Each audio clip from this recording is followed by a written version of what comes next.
Assalamualaikum warahmatullahi wabarakatuh. Salam sejahtera. Hai Sobat PMR, Kak Nur Laila di sini sebagai host. Kali ini kita akan berdiskusi mengenai kesehatan remaja tentang PRS atau Pendidikan Remaja Sebaya untuk PMR Mula, Madya, dan Wira. Langsung aja, learning with us. Nah, di sebelah kakak ini sudah ada kakak-kakak fasilitator yang cantik-cantik dan ganteng ini. Di sebelah kakak sudah ada Kak Retno Kusuma Putri atau biasa dipanggil Kak Retno. Beliau mengajar fasilitator di MAN 13, SMPN 239, MTSN 23, SMP atau SMK Perguruan Rakyat 1. Dan di sebelah Kak Retno sudah ada Kak Dinda Nur Aini atau dipanggil Kak Ai ya Kak Ai.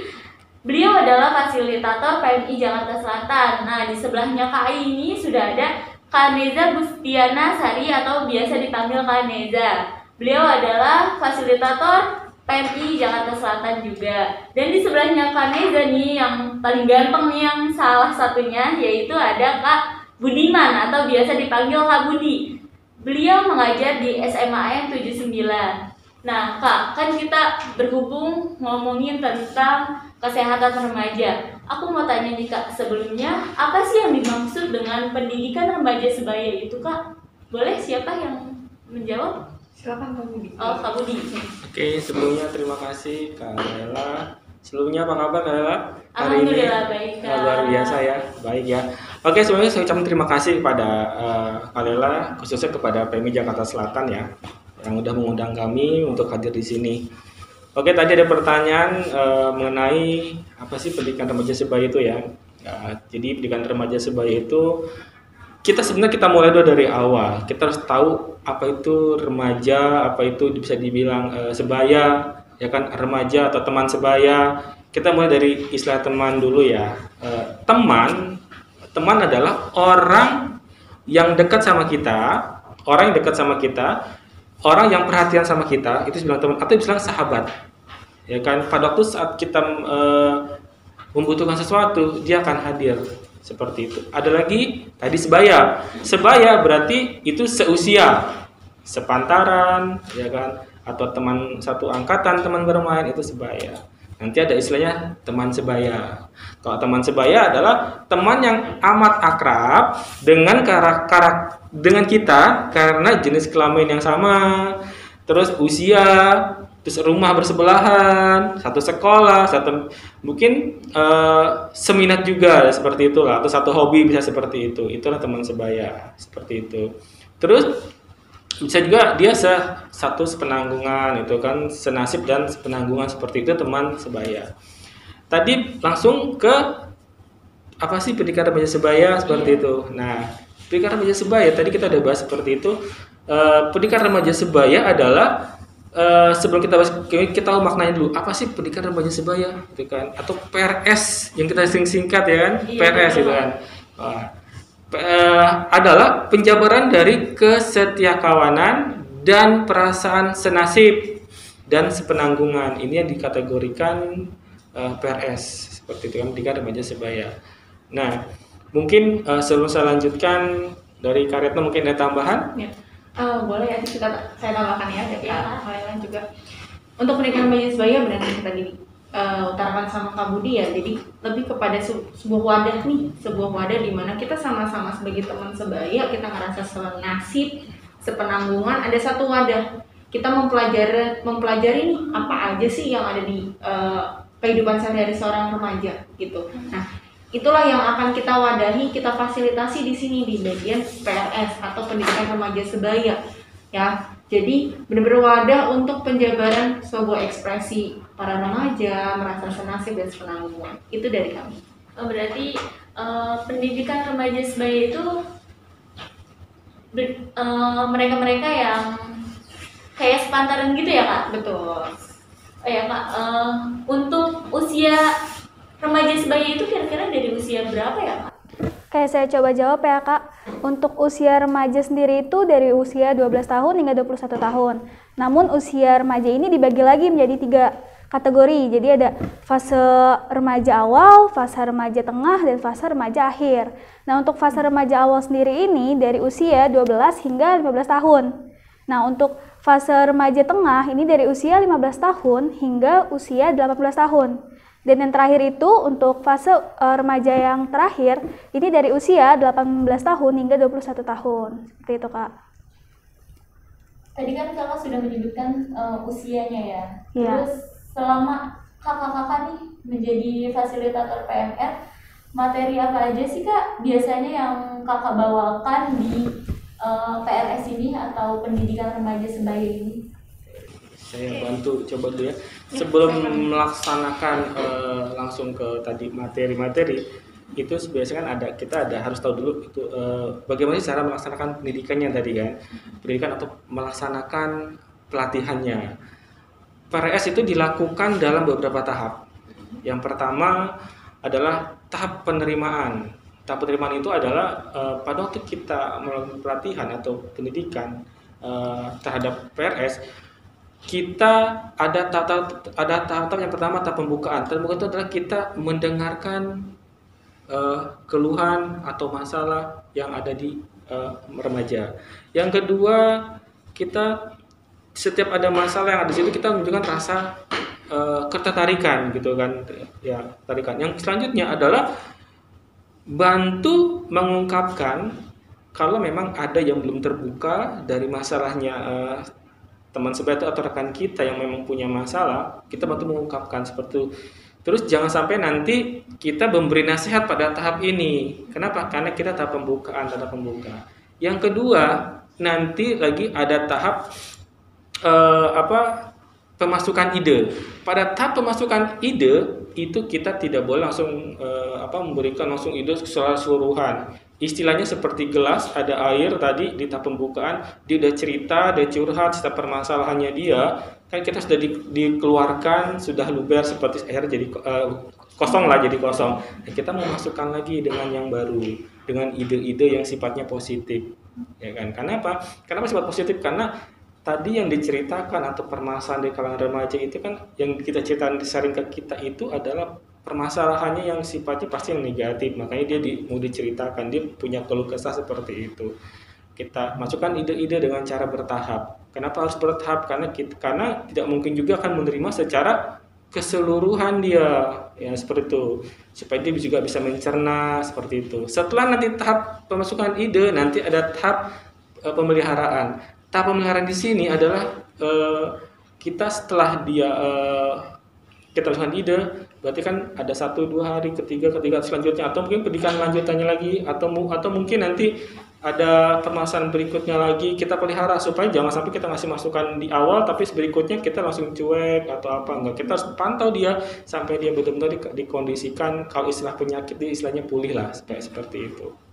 Itu tambahan dari saya. Nah sekarang jadi tadi ke materi ya. Nah untuk materinya sebenarnya banyak, nanti akan dijelaskan sama karena untuk materi kan sebenarnya ada beberapa tingkatan, ada mula, ada madya, ada wira juga. Nanti dari teman-teman sini sebenarnya mereka yang lebih berpengalaman nih, seperti ada Retno, ada Dinda, dengan saya juga. Jadi nanti bisa saya dijelaskan oleh Dinda untuk mulanya. Oke, dari mula dulu ya Kak ya. Nah, jadi tuh kita di sini di PRS itu pakai bukunya ini. Jadi buku modul, ini buku pegangan kita. Nah, di sini itu ada 8 modul. Untuk mula sendiri itu hanya di modul 1. Untuk modul 1 ini adalah pengembangan potensi diri. Di mana modul 1 ini itu terbagi lagi menjadi 3 topik, Kak. Ada topik 1 itu tumbuh kembang remaja, topik 2 itu pengembangan potensi diri, dan topik ketiga itu keputusan yang baik. Di mana di dalamnya itu nanti anak-anak mula kita diskusi bareng nih. Kita diskusi bareng gimana sih tumbuh kembang remaja itu, terus apakah remaja lelaki dan perempuan itu sama, apa perbedaannya di tumbuh kembang itu. Nah, yang kedua untuk topik pengembangan potensi diri sendiri, ini biasanya mereka menggali apa sih yang ada dalam dirinya dia gitu. Bisa dengan apa sih nanti juga cita-citanya mereka kayak gitu. Terus untuk topik yang ketiga itu keputusan yang baik, itu seperti mereka sudah tahu nih mana hal yang buruk dan mana hal yang baik, sehingga mereka bisa memutuskan sendiri mereka ingin yang baik atau yang buruk seperti itu. Oh, jadi untuk mulai itu kayak dia mempunyai satu apa tadi? Potensi. Iya, satu potensi ya. Dan itunya ada 3 materinya ya. Oh, satunya itu modul. Oh, satu modul 3 topik. Oh iya, 3 Nah, topik. modul satunya ini tentang pengembangan potensi diri. Iya, tentang pengembangan potensi diri. Tadi kan kakak bilang tentang cita-cita ya. Jadinya kakak itu kan kakak sebagai fasilitator nih. Jadi kakak mengajarkan adik-adiknya tentang cita-citanya mau jadi apa atau mengarahkan atau gimana nih kak? Nah, kita bukan mengajarkan di sini ya kak, kita itu mengarahkan bagaimana sih mereka nanti ke depannya mau jadi apa, nanti cita-cita mereka apa. Jadi kita lebih menggali lagi potensi dari mereka gitu. Oh, jadi sesuai keinginan dari masing-masing juga ya? Iya, betul kak. Nah kan tadi kakak udah ngejelasin nih Kak Ai tentang mulanya ya. Berarti madianya kayak gimana tuh kak? Oke, kalau Maja ya sebenarnya lebih kepada kita juga pastinya adalah kita juga harus tahu materi-materi yang ada di mula ya kan. Kayak dari modul 1 yaitu pengembangan potensi diri, itu pasti harus ya. Lalu yang kedua itu apa? Yang pasti adalah norma sosial dan perilaku beresiko. Jadi ketika mereka mulai namanya di Madya kan berarti mulai mengenal ya jati diri mereka harus seperti apa nih, mencoba ini, mencoba itu gitu kan. Tapi ada satu batasan, yaitu di dalam norma sosial.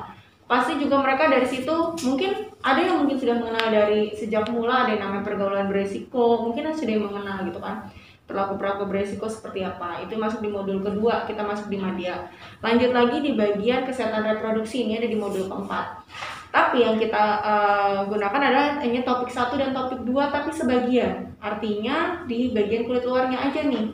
Di topik 1 di bagian modul kesehatan reproduksi itu memang lebih kepada bagaimana kita mengenal alat dan fungsi dari reproduksi kita masing-masing.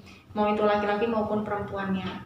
Dan di topik kedua memang kita membahas hanya sekedar pacaran sehat aja. Jadi untuk topik selanjutnya itu memang bahasannya nanti diwira oleh Kaneza ya. Lanjut di bagian HIV/AIDS. HIV/AIDS juga di modul kelima, tapi hanya mengenal kulit luar nih. Terkadang kan ada banyak persepsi yang mengenal bahwa HIV dengan AIDS itu sama. Pada kenyataan itu sangat berbeda. Dan kita pun kalau sudah kita mendalami di kunci materi juga, itu pun sudah sangat berbeda ya. Jadi benar-benar kita hanya mengenal di Madya apa sih itu HIV, apa sih itu AIDS. Hanya sebatas itu. Karena kalau kita memang membahas seluruhnya, itu akan masuk ke dalam materi-materi di Wira, begitu. Lanjut lagi di modul ke-6, yaitu masalah kesehatan lain. Mungkin yang mereka sering dengar adalah tuberkulosis atau TBC. Terus ada juga hepatitis nih. Mereka juga harus tahu dong apa sih ciri-cirinya, yang nggak boleh apa sih. Mungkin kadang orang-orang yang sering pakai ganti-gantian nih tempat makan, tempat minum benar-benar atau kayak gimana, itu kan pasti harus tahu dong ya, kayak gitu. Dan yang terakhir ada di modul ke-7, itu nafza. Mungkin mereka sejak mereka SD ataupun mula gitu ya sudah mengenal namanya mainan-mainan atau mungkin makanan-makanan yang banyak sekali mengandung, mungkin sebenarnya ada nafzanya ya, mungkin ada nafzanya tapi mereka nggak tahu nih. Nah di Madya ini ketika di PRS Madya makanya mereka mengenal lah apa sih itu nafza, alat seperti apa sih, kayak gimana sih gitu, apa aja sih yang bisa termasuk di dalam golongan nafza, rokok, bahkan alkohol. Itu sih dari Madyanya ya. Oh, berarti kalau misalnya Madya itu menyambung dari yang mula tadi ya. Betul. Dan hanya di modul-modul berikutnya itu cuman pembatasan kayak cuman di luarnya aja gitu ya. Hanya sekedar kulit luarnya saja gitu. Kalau untuk Wira sendiri kayak gimana ya? Nah, kalau untuk Wira sendiri di buku pegangan ini kan kita ada 8 modul nih Kak. Nah, diharapkan dari anak-anak Wira itu bisa menguasai ke-8 modul tersebut. Modul seperti tadi modul 1 tentang pengembangan dan potensi diri yang sudah diajarkan di mula. Nah, Wira ini harus menguasai gitu. Terus yang modul kedua itu ada norma sosial dan perilaku berisiko yang memang sudah diajarkan pada tingkat Madya yang tadi Kak Retno sebutkan. Nah, di modul 3 ini ada tentang gender. Baru diajarkan di tahap Wira. Di sini di modul ini tuh diajarkan Kak tentang perbedaan seks dan gender, terus habis itu peran gendernya bagaimana, tentang ketidakadilan gender yang sering ditemui, seperti itu. Berarti kalau di Wira nih ada perbedaannya, di pas gender itu nggak ada di Madya. Iya, belum ada. Jadi baru diajarkan pada tingkat Wira. Nah, selanjutnya di modul 4 tentang kesehatan reproduksi, seperti yang tadi Kak Retno bilang, di Madya sudah dijelaskan tentang alat dan fungsi reproduksi serta pacaran sehat. Nah, di tingkat wira ini kita perdalam lagi Kak di modul ini. Jadi ada juga kita bahas tentang segama, terus habis itu kehamilan dan aborsi, terus infeksi menular seksual serta KB. Nah, terus di modul selanjutnya itu ada HIV dan AIDS yang tadi Kak Retno juga bilang untuk Madya itu dibahas kulitnya aja, dan wira lagi-lagi ini kita perdalam Kak tentang HIV dan AIDS. Jadi kita juga mengetahui ciri-ciri orang HIV dan AIDS bagaimana, terus cara penularan HIV dan AIDS bagaimana, serta pencegahannya. Seperti itu. Jadi bukan cuma yang apa itu HIV kayak. Iya, betul. Jadi lebih diperdalam lagi gitu. Gimana sih penularannya, lewat apa aja gitu. Terus pencegahannya supaya kita tidak terkena HIV dan AIDS bagaimana, itu diajarkan di wira. Selanjutnya ada modul ke-6 tentang masalah kesehatan lain, itu sama seperti Madya tentang hepatitis B dan tuberkulosis, serta modul ke-7 tentang nafza itu juga hampir-hampir sama dengan Madya. Nah, yang terakhir ini sama seperti modul gender, itu modul tentang pendidikan remaja sebaya. Jadi topiknya ada topik keluarga, teman sebaya, pendidikan remaja sebaya, dan rujukan. Dan itu baru diajarkan di wira seperti itu. Oh ya, tadi kan kakak bilang itu ada buku pegangan ya? Iya Kak. Buku pegangan untuk fasilitator aja nih atau untuk adik-adik juga? Adik-adik PMR juga boleh atau tidak gitu? Untuk buku sih ya, untuk buku itu memang buku ini mungkin kalau adik-adik PMR tahu, kalau mungkin menerima ya satu set buku yang isinya memang seluruh materi tentang pendidikan remaja sebaya, ayo siaga bencana gitu, PP, PK dan lain sebagainya, mungkin bisa mereka tahu bahwa kalau dalam satu set itu memang juga ada yang PP tulisan memula Madya Wira punya batasan sendiri, tapi khusus untuk PRS buku ini memang dikhususkan seluruhnya untuk PMR juga, untuk fasilitator juga. Nah, apalagi kalau misal seandainya nih ada guru pembina juga, silakan. Karena memang PRS itu memang kita tidak punya batasan secara khusus yang tertulis di dalam buku ini.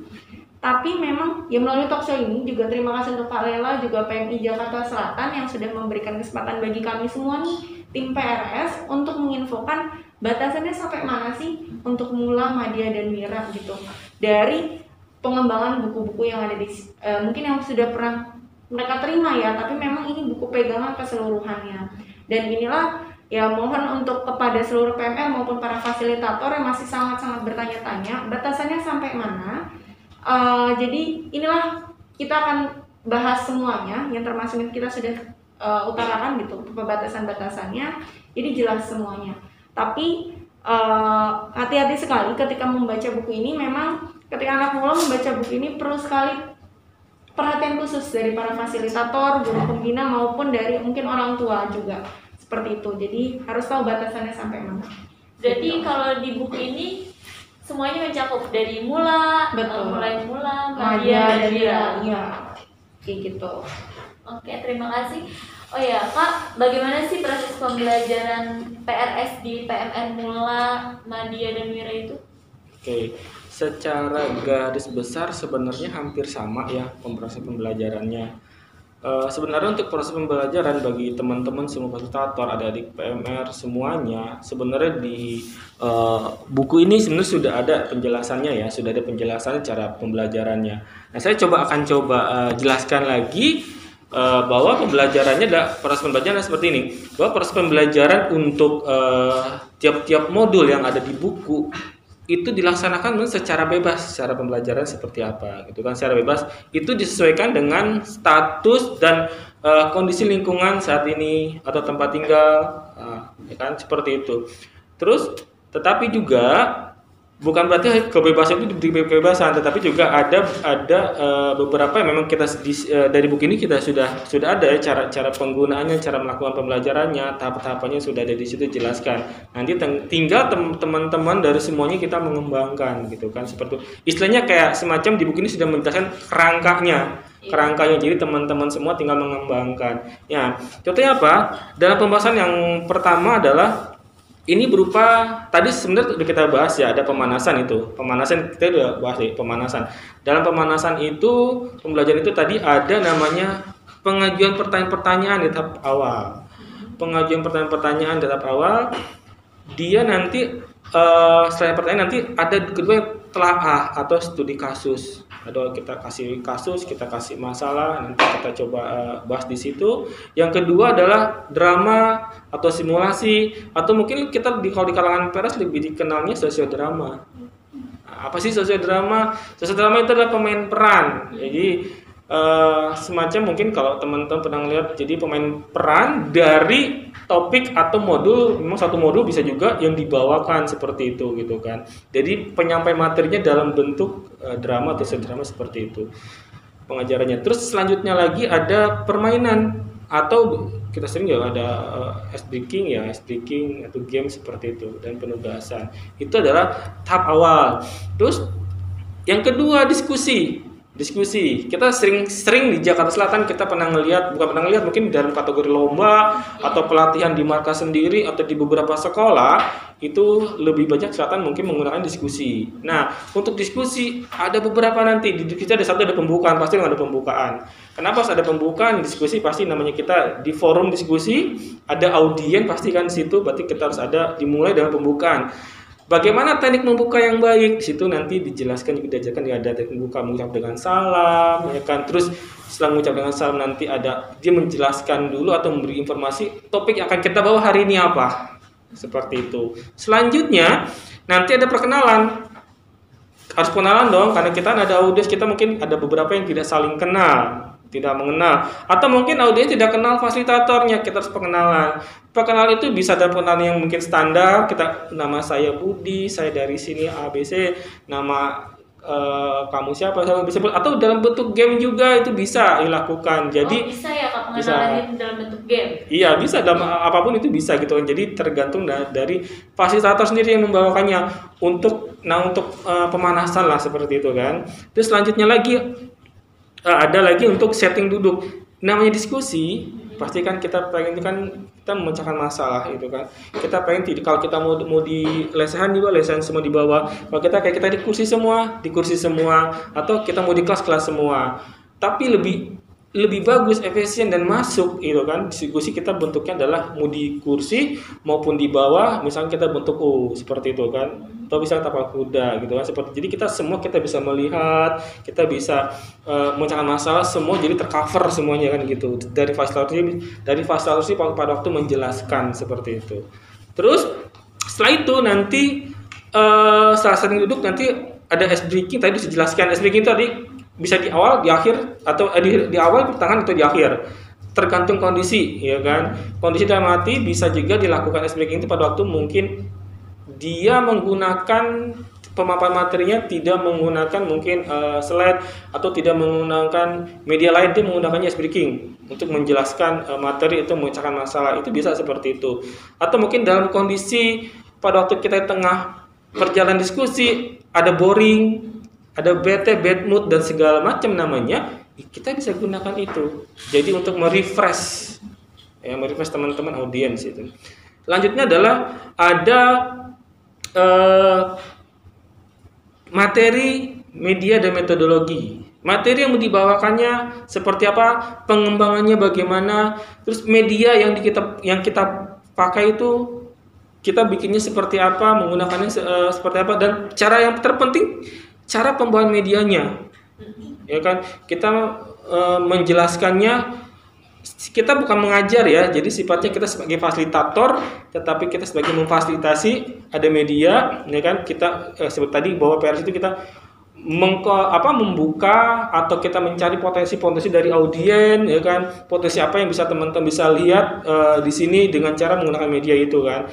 Next lagi tadi adalah metodologinya. Metodologinya kan tadi pengajarannya bisa bilang kalau di sini sudah ada, bisa juga tadi dikembangkan dengan situasi yang saat ini. Sekarang ini kan sudah eranya teknologi, kita bisa lihat di Google, di YouTube, di mana kita bisa cari gitu kan. Kita kolaborasi dengan media atau yang ada di buku ini. Yang pasti tidak keluar dari topik yang memang dibawakan seperti itu. Lanjutnya lagi adalah prinsip belajar. Penerapan prinsip belajarnya adalah komunikasi yang pertama. namanya juga kita diskusi. Jangan sampai nanti kayak saya ini pengajaran kan pengajaran. Ini bukan pengajaran tapi diskusi. Jadi ada dua arah. Berarti satu sama lain kita Iya. kayak sekarang ini kita Iya. berbicara satu Iya, sama lain gitu. ya betul Kak, seperti itu Kak. Jadi ada komunikasi dua arah. Kalau cuma satu komunikasi satu arah namanya nanti presentasi. Oh iya betul. Ya kan, presentasi. Ada juga memang sistem presentasi ada juga. Tapi kita bahas adalah diskusi. Terus selain nanti komunikasi, ada pemecahan masalah di situ. Pasti kan ada masalah ya kan. Nanti kita ada masalah yang kita bahas di situ sampai nanti ketemu solusinya gitu kan. Terus setelah itu juga kerjasama tim. Biasanya pada waktu pemaparan materi ada fasilitator, ada beberapa orang, 3, ada 2, tergantung nanti dari fasilitatornya atau dari teman-teman mau bikin berapa fasilitator di situ untuk pembelajaran di situ. Nah, kerja fasilitator, misalkan satu yang menjelaskan, satu yang megang media, satu yang menyiapkan tool, atau nanti satu yang membuka, satu yang memberikan membimbing memberikan materi tambahan, atau nanti yang membuat kesimpulan. Dia yang mencatat dari awal sampai akhir kesimpulan. Dia nanti akan menjelaskan kesimpulannya seperti itu. Pembagian tugas seperti itu. Berarti ada pembagian tugas juga kalau Iya. misalnya ada fasilitatornya kayak gabungan gitu ya Pak? Iya, bisa digabung misalnya. Karena untuk pasal sendiri kan sebenarnya bisa 2, bisa 3, bisa 1 sebenarnya kan. Tapi kan agar pembelajaran ini sebenarnya lebih produktif, lebih efisien, kita kalau satu orang nanti kita sibuk bagai media menjelaskan butuh apa, kita butuh bantuan, jadi kita butuh kerjasama, kita makhluk sosial, kita butuh teman juga ya. Ya seperti itu. Terus audiens, pasti ada audiens dong. Nah kalau kita bicara audiens, pada waktu diskusi itu maksimal sebenarnya 20 ya, karena kalau lebih dari situ nggak efisien gitu kan. Berarti kalau misalnya lebih dari 20 gitu Ya. nggak bisa ya Kak? Atau gimana nih Kak? Karena gini, secara komunikasi kalau lebih dari 20 nanti kayak model nanti kampanye atau apa ya kan, banyak ya gitu kan. Iya, jadinya. ya repot jadinya. Karena kan kita juga namanya diskusi dalam satu ruangan mungkin terbatas kan gitu. Kita bukan Fokus ya. ya seperti itulah, nggak fokus jadinya seperti itu. Terus terakhir adalah sebenarnya penyimpulan dari semua topik yang dibahas hari itu. Nanti yang dibahas kesimpulannya apa, sampai nanti kalau memang perlu ada kesepakatan aksi. Misalkan tergantung topik yang dibawakan. Kalau topik dibawakannya misalkan tadi bahas narkoba atau nafsa, seperti itu nanti kan bahwa nafsa itu memang merusak tubuh, ya kan, tidak baik buat tubuh kita, ya kan. Di lingkungan juga tidak baik juga, ya kan.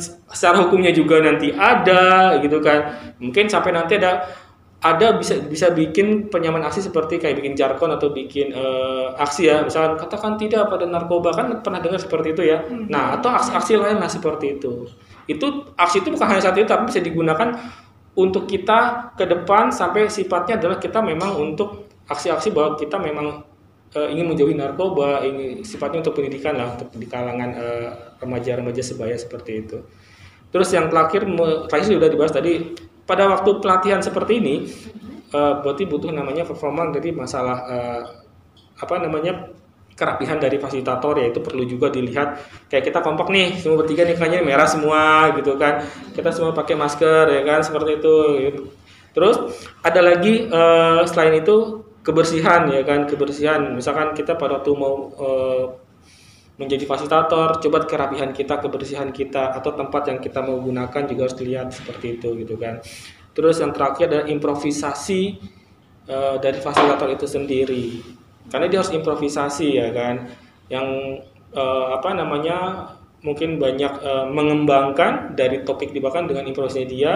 Selanjutnya lagi waktu, karena kan pasti ada waktu, bagaimana dia memanage waktu, bagaimana dia menggunakan waktu yang ada. Itu penting sebenarnya kalau manage waktu. Mungkin itu dari saya ya, untuk proses pembelajaran ini untuk diskusi ya. Terakhir adalah penyimpulan materi. Penyimpulan materi. Tadi penyimpulan materi di sini adalah bukan penyimpulan tadi pada diskusi penyimpulan materi bukan itu, tapi contoh dari beberapa tahap kayak ada sosiodrama, ya kan. Tetap akhirnya ada penyimpulan materi juga. Apa sih yang dibawakan? Apa sih maksud dari sosiodrama itu? Termasuk juga ada pertanyaan-pertanyaan, bikin kesimpulan juga nanti apa sih atau dari topik yang dibahas tadi, metode pembelajaran bebas, kasih bebasan. Tahap akhir ada penyimpulan materi. Nah, penyimpulan materi ini nanti akan mengacu kepada kunci materi. Berarti itu penyimpulan materi itu sangat penting dari proses pembelajaran sendiri gitu Kak? Iya, sebenarnya kunci materi itu ada sebagai apa ya? Sebagai bukan aturan, sebenarnya tuntunan kita pada waktu proses pembelajaran itu ada di situ, supaya kita tidak melebar ke kiri atau ke kanan. Pembahasan materinya misalkan tentang HIPS, tapi nanti lari ke tumbuh kembang remaja atau kemana. Jadi kita biar fokus itu, karena kita bicara nanti ke waktu juga kan, maksimalkan waktu seperti itu. Mungkin dari saya itu aja, mungkin ditambah dari kakak yang lainnya. Sedikit menambahkan paling ya, untuk mula kita pembelajaran tadi sama yang seperti Kak Budi jelaskan, tadi Kak Budi bicarakan, tetapi mungkin kalau misalnya untuk mula lebih ke games, kita lebih bermain sambil belajar, tetapi tetap ada topik yang kita ingin diskusikan bareng gitu.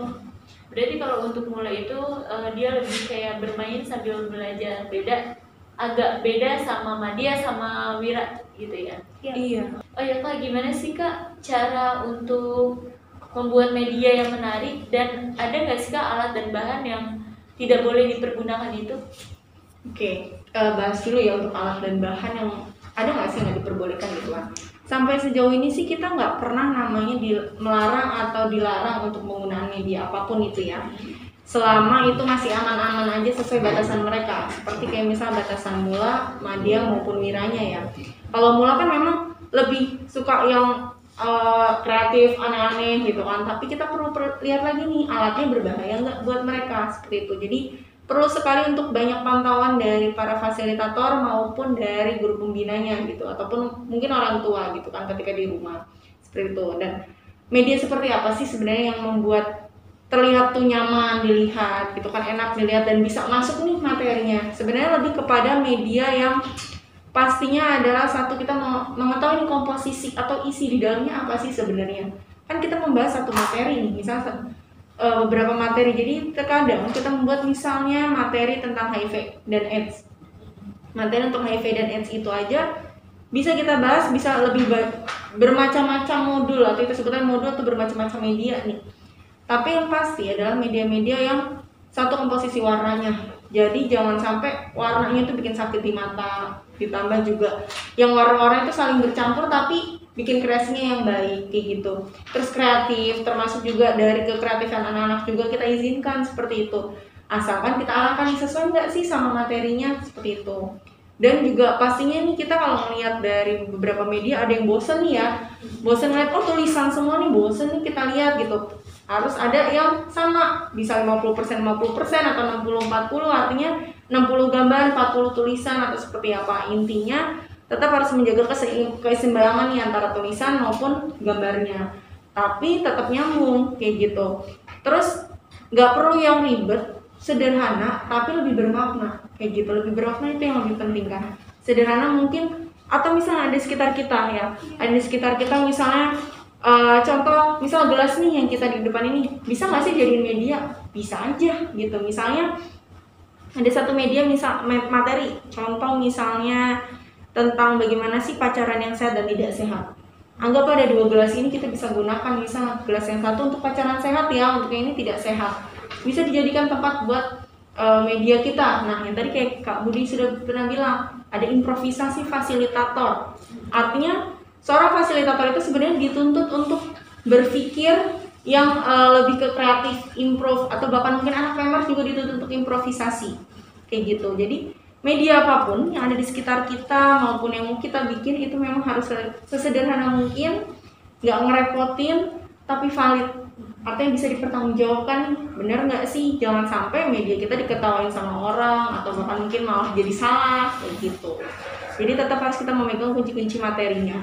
Dan jangan sampai media kita juga itu tidak terstruktur dengan baik nih. Misalnya main asal aja, HIV sama kesehatan reproduksi campur jadi satu media, itu nggak bisa. Jadi beda cerita gitu. Berarti beda alur gitu. Betul. Ya Pak? Jadi memang kita membahas media itu per topik biasanya, antara per topik atau per modul. Tapi ya kayak gitu, dibikin sekreatif mungkin, sebaik mungkin Kayak gitu sih. Mungkin bisa Kak Aya atau Kak Neza boleh dilihat contoh dari media kita ya. Jadi ada satu media yang pernah kita buat nih bareng-bareng dari anak PRS Kota Jakarta Selatan nih. Contoh untuk alat reproduksi. Mungkin dari Kak Lela deh, kelihatan jelas nggak sih tulisannya? Kelihatan. Nah, itu dia. Terus dari gambar gimana nih? Enak nggak sih dilihat atau mungkin monoton warnanya atau seperti apa? Enak Kak, soalnya gambarnya itu nggak bertabrakan kan, sama backgroundnya juga itu dibedain ya Kak. Iya. Dari Kak Lela nih, dari penglihatan Kak Lela nih, apakah Kak Lela fokus ke background atau mungkin fokus ke gambarnya aja? Kalau aku sih lebih ke gambar ya. Soalnya aku tuh suka bosan ngelihat apa sih kalau misalnya kebanyakan teks-teks gitu aku bosan biasanya. Nah, itu dia. Makanya kita nih terkadang kita membuat media tapi kita nggak lihat nih judulnya kecil atau tulisannya kecil, lihatnya sedekat gini aja gitu. Sementara orang yang kayak misalnya jauh sekalela deh, jaraknya sekalela atau mungkin bahkan kalau yang tadi kamu dibilang paling maksimal 20 orang nih, 20 orang artinya kita kan harus agak mundur dulu nih buat kita menyatakan ini loh medianya gitu kan.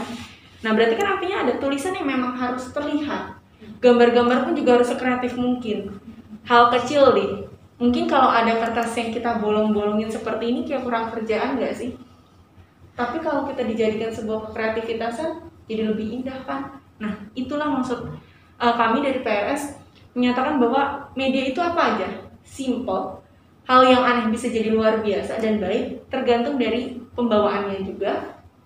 Dan contoh seperti ini, membawakan media ya.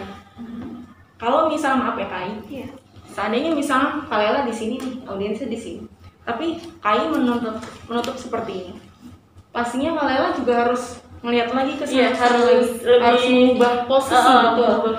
Nah, sementara kayak tadi di dalam proses pembelajaran yang Kak Budi sudah jelaskan, ada namanya kerjasama dari para fasilitator. Artinya contoh misalnya kayak saya yang nanti misal kita berempat nih fasilitator, kita menyampaikan sebuah atau membawakan media ya, medianya udah bagus nih tapi membawakannya nggak baik, itu udah sangat minus sekali gitu. Contohnya seperti ini, misal saya membicarakan media ini adalah alat produksi wanita loh, misalnya gitu kan, ini apa isinya dan lain sebagainya, tapi cara memegang dari para fasilnya atau rekan kerja saya sudah baik seperti ini, enak dilihatnya dan orang lihat, oh bagus ya, kok ada yang ingin saya tahu nih. Hal seperti ini jadi bahan pertanyaan dong, tapi kita sudah harus memegang kunci materi itu gitu.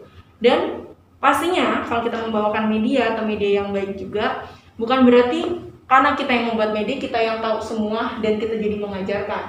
Kita kembali lagi pada porsi kita, yaitu fasilitator, hanya memfasilitasi ya, hanya memfasilitasi dan kita tidak mengajarkan. Hati-hati sekali kalau kita misalnya harus melihat nih, misal kita ngomong nih saya ngomong sama Kak Lela nih, oh terus saya begini, pastinya kan kakak juga harus maju lagi nih, oh kok ketutupan sih tulisannya, kayak gitu. Jadi media satu pastinya simpel, ini simpel sekali, hanya pakai papan triplek, kertasnya pun kertas origami, kertas berwarna, apalagi pembolong-pembolong kertas. Kreativitasan anak-anak juga diwarna-warnain, tulisannya cukup pakai spidol, tapi jelas tampilannya, tidak terfokus pada background. Pembawaannya, kerjasamanya ada, cara membawakannya juga tinggal kita lihat nih kayak gimana. Kita kembalikan tadi kayak Kak Neza, Kak Ai, Kak Budi yang bilang, kita diskusi, berarti artinya kita tidak ada yang membuat misalnya, oh terus apa sih artinya, oh salah nih, kalau salah, oh Kak Budi salah, itu nggak bisa. Berarti tidak ada saling menyalahkan gitu ya Pak? Kan kita pada patokannya diskusi ya, berarti artinya oh menurut Kak Lela apa sih, atau menurut saya nih begini nih, coba deh kita cari yuk bareng-bareng, kita kompletin bareng-bareng, seperti itu. Kayak gitu aja sih dari media kita ya. Terus juga dari media kita Kak, ada satu contoh, mungkin teman-teman ada yang bingung gimana sih cara membawakannya, kita berikan contoh sedikit. Kita akan bermain sedikit nih, untuk Kak Budi juga boleh, sama Kak Neza, Kak juga. Kita bisa lihat seperti ini contoh. Saya akan berbicara, Kak Budi kita anggap sebagai audiens atau akan bermain. Untuk Neza bisa dilihat kerjasamanya, sudah standby untuk memegang media, lalu ada yang membagikan. Nah kayak gitu, jadi boleh dibagikan, boleh ke saya juga boleh. Atau ke Kalela juga boleh ikut Saya dulu, boleh. boleh? Boleh dua diisi. Dua ya? Oke, boleh. Ya. Oh, Oke, coba ya kita lihat dulu. Kita udah punya kertas nih. Kertas dari sini dan nanti akan ditempel menggunakan lakban ini. Lalu bisa ditempel di bagian pergaulan beresiko. Jadi sebelum saya memainkan ini, sebelumnya adalah bisa jadi permainan ini kita ajukan di awal, tengah maupun di akhir. Artinya bagaimana? Kalau kita mengajukan di awal, artinya kita mau menarik nih pemikiran dari para audiens, apa sih pergaulan beresiko? Nah, nanti kita akan berikan kesepakatan di dalam permainan ini. Kayak gitu. Kita usahakan misalnya contoh ya, kita munculkan permainan ini di awal. Kita munculkan permainan ini di awal. Oke, saya punya media nih namanya pergaulan beresiko. Bisa dilihat semua, terbaca semua? terbaca. Oke. Yang ini beresiko dan yang sebelah kanan tidak beresiko. Boleh ditulis untuk Kak Budi, Kak Ai atau Kak Lela juga boleh ditulis. Menurut Kak Budi, Kak Lela dan Kak Ai, apa sih menurut kalian yang satu beresiko dan satu lagi tidak beresiko? Silakan perilaku apa saja yang menurut kalian itu beresiko dan tidak Pergaulan ya? beresiko. Pergaulan beresiko. Betul. Atau perilaku juga boleh, silakan. Perilaku juga termasuk Kak? Boleh, silakan.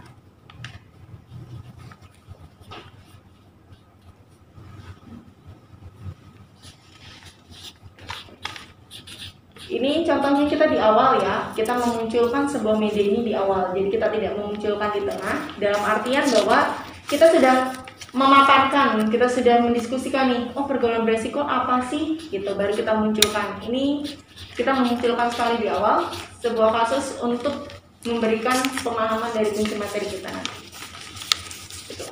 Yang sudah boleh ditempelkan pakai lakban kertasnya, Kak I boleh nanti dibagi kalau sudah.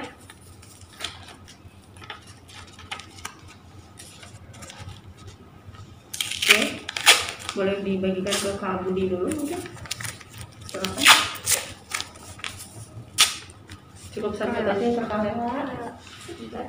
Beresiko tidak beresiko. Ini beresiko, ini tidak beresiko.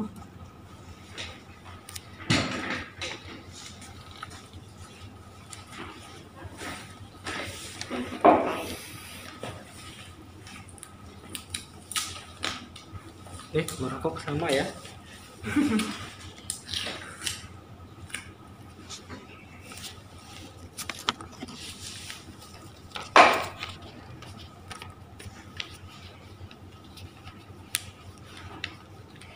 Oke, dari teman-teman ya bisa lihat di sini ya, ada pergaulan beresiko dan tidak beresiko.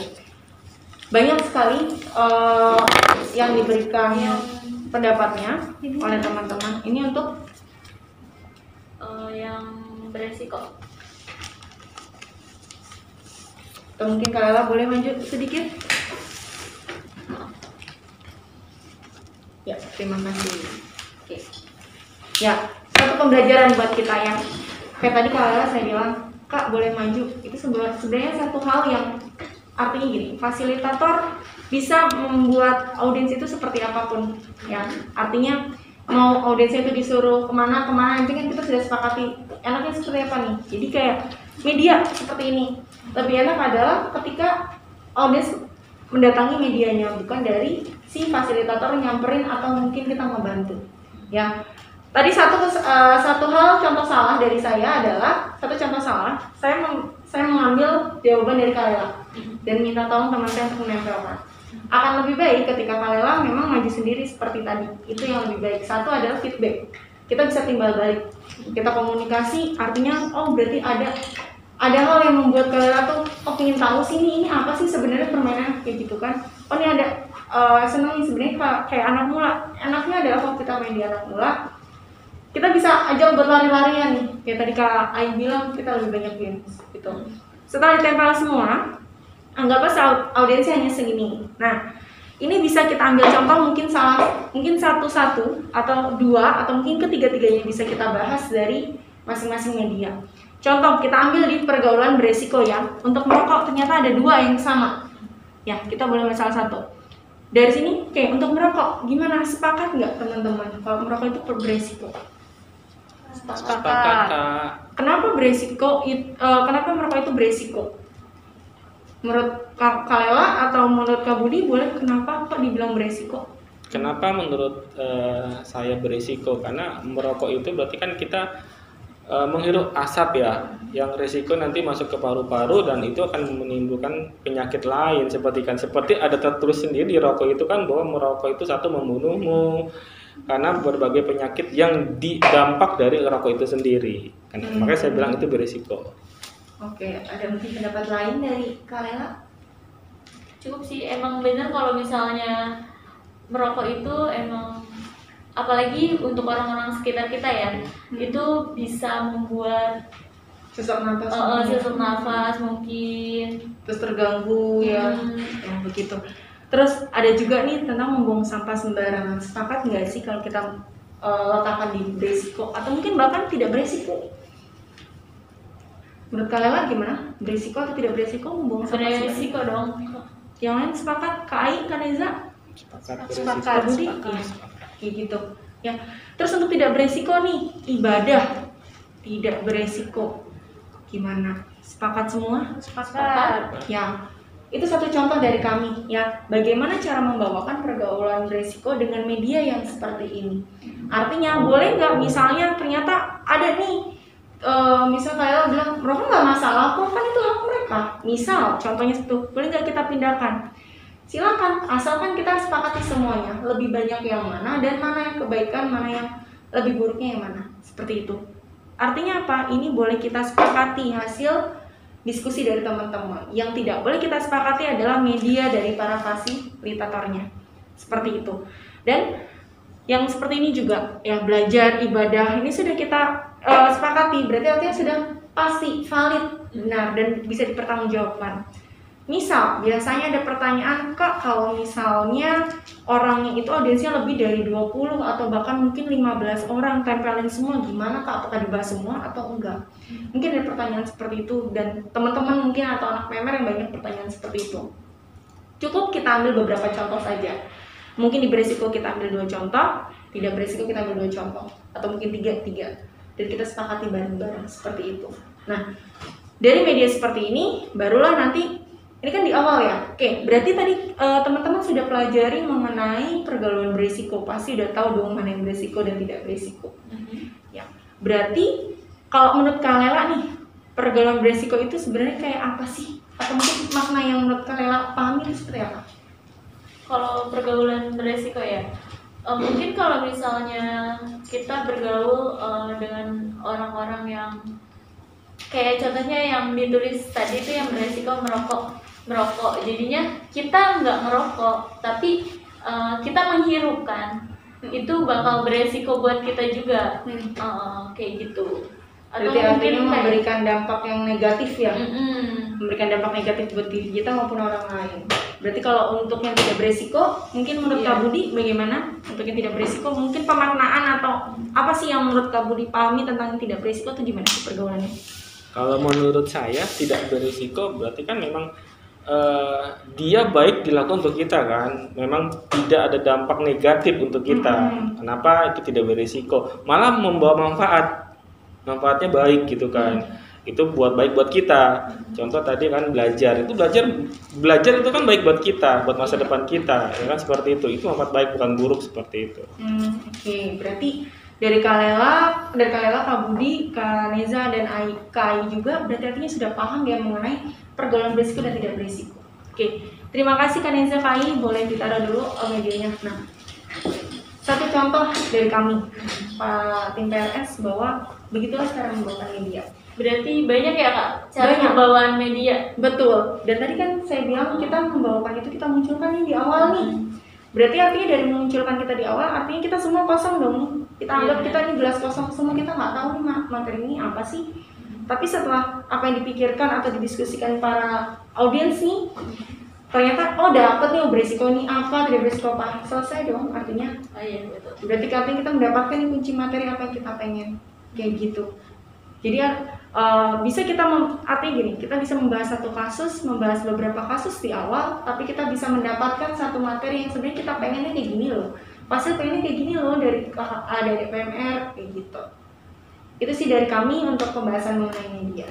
Tadi kan kakak ngomong kalau ada namanya kunci materi. Betul. Nah, cara untuk ambil kunci materi yang pas itu kayak gimana kak? Buat kita sebagai fasilitator itu. Oke, boleh silakan Kaniza dulu nanti. Oke, jadi pertama-tama kita kenali dulu audiens kita bagaimana, kita cari tahu gitu. Mereka tuh seperti apa sih, kita memasuki dunia mereka gitu. Terus tadi kan biasanya kita menggunakan metode diskusi ya.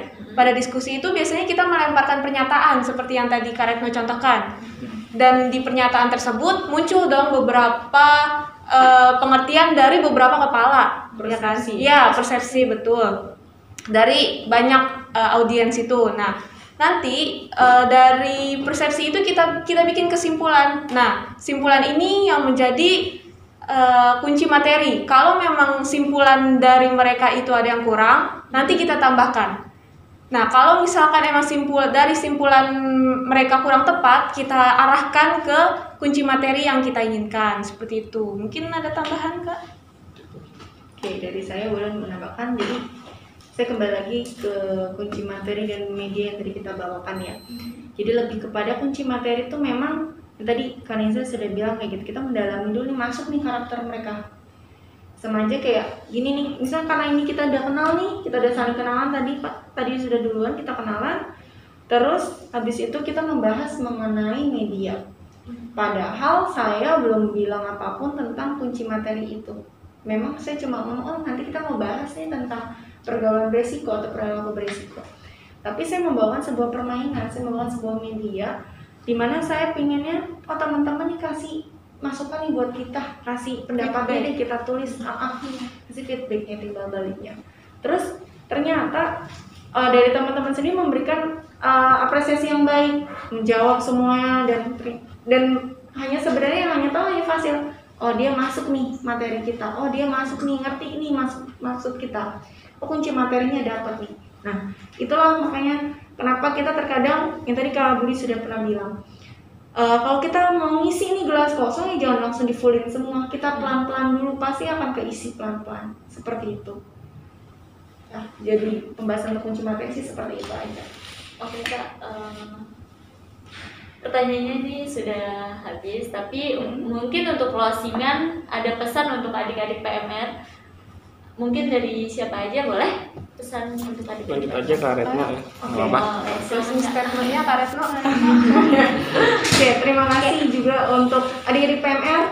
Pesan dari kami dari tim PRS Palang Merah Indonesia Kota Jakarta Selatan. Nggak usah sungkan, nggak usah bingung, nggak usah jadi malas untuk bertanya, malas untuk belajar tentang PRS, atau buanglah pemikiran-pemikiran negatif tentang PRS cuma bahas ini aja ya, PRS cuma bahas kayaknya bahas yang terlalu tabu deh. Biasanya terkadang orang berpikirnya PRS pembahasan tabu, betul ya? Iya, betul. Pembahasannya tabu. Pada kenyataannya adalah PRS itu ada di sekitar kita. Ya, PRS itu ada di kehidupan kita. Contoh, kayak misalnya kita harus tahu dong perempuan, laki-laki bagaimana sih reproduksi, bagaimana sih membersihkan diri kita sendiri, menjaga kesehatan kita sendiri, seperti itu. Jadi hilangkan semua pemikiran-pemikiran yang menurut kalian itu dianggapnya tabu atau bahkan mungkin sulit ya PRS, bawainnya bagaimana, bingung. Kalau kalian mau belajar, berani dan yakin, kalian bisa kalian coba nih, gak usah malu-malu lah mungkin di depan orang, anggap aja kayak misalnya itu teman kita tapi tetap pada sopan santunnya. Seperti itu aja sih, gak usah sungkan. Kalian mau bertanya, ya kita jawab sejawab yang apa yang kita bisa gitu kan. Dan satu lagi mungkin dari kita tim fasilitator, kita tidak pernah namanya fasilitator PRS tidak pernah namanya menjelaskan atau menganggap bahwa kita guru tahu semua, tidak. Tapi hanya sebagai memfasilitasi, kita sama-sama belajar. Itu saja dari kami. Oke. Nah, Sobat PMR udah pada paham kan tentang materi kesehatan remaja di PRS ini. Terima kasih kepada kakak-kakak fasilitator yang telah meluangkan waktunya. Sebelum kita akhiri, jangan lupa untuk memakai masker, mencuci tangan, menjaga jarak, menjauhi kerumunan, mengurangi intensitas di rumah, dan menjaga sanitasi diri. Jangan lupa ya untuk subscribe, share, dan like video ini untuk mengetahui informasi terbaru tentang PMI kita Jakarta Selatan. Langsung aja ke medsos kita di @pmi-jaksel untuk Instagram, Twitter, dan YouTube, dan @PMI Jakarta Selatan untuk fanpage Facebook kita. PMI selalu bantu Jakarta Selatan bangkit. Sekian dari kami, kurang lebihnya mohon maaf. Wassalamualaikum warahmatullahi wabarakatuh. Sampai jumpa di next episode. Bye-bye. Bye.